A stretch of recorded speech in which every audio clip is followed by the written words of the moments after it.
আপনারা দেখছেন ২১শে টেলিভিশন।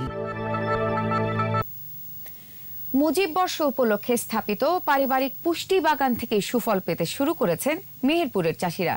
কৃষি বিভাগের সহায়তায় বাড়ির আঙিনা ও পরিত্যক্ত জায়গায় গড়ে তোলা এসব বাগান এখন শীতকালীন শাকসবজিতে ভরপুর। উদ্যোক্তারা নিজেদের চাহিদা মিটিয়ে প্রতিবেশীকেও দিচ্ছেন টাটকা সবজি।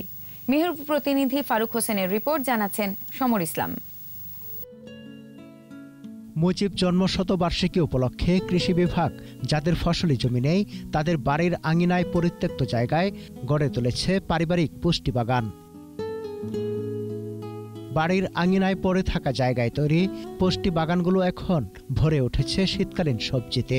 নিজেদের চাহিদা মিটিয়ে এসব সবজি প্রতিবেশীদের বিতরণ করছেন চাষিরা। আমাদের কৃষি বিভাগ থেকে আমাদের পুষ্টি যে বাগান দিয়েছে, সবজি বাগান, সেই সবজি বাগান থেকে আমরা প্রতিদিন টাটকা সবজি পাই।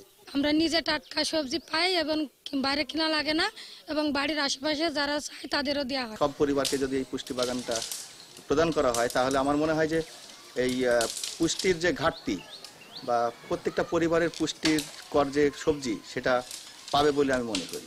অর্থনৈতিক সহায়তা সহ সবজি উৎপাদনের নানা পরামর্শ দেয়া হচ্ছে কৃষি বিভাগ থেকে। এটি একটি কালিকাপুর মডেল।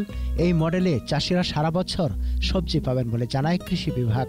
কৃষি সম্প্রসারণ অধিদপ্তর সবসময় তাদেরকে বিভিন্ন লজিস্টিক সাপোর্ট দিয়ে যাচ্ছি, এবং সেই সঙ্গে ১৯৩৫ টাকা আমরা তাদেরকে দিয়েছি ঘেরা বেড়া, এবং সেই সঙ্গে বীজ দিয়েছি। মেহেরপুরের প্রতিটি লোক যাতে পুষ্টি পায় এবং পুষ্টি ব্যবস্থাপনা যাতে নিশ্চিত হয়, এবং সেই লক্ষ্যে আমরা কাজ করে যাচ্ছি। জেলার ২টি পৌরসভা সহ ১৮টি ইউনিয়নের ৫৭৬টি পরিবারে গড়ে তোলা হয়েছে এই পুষ্টি বাগান।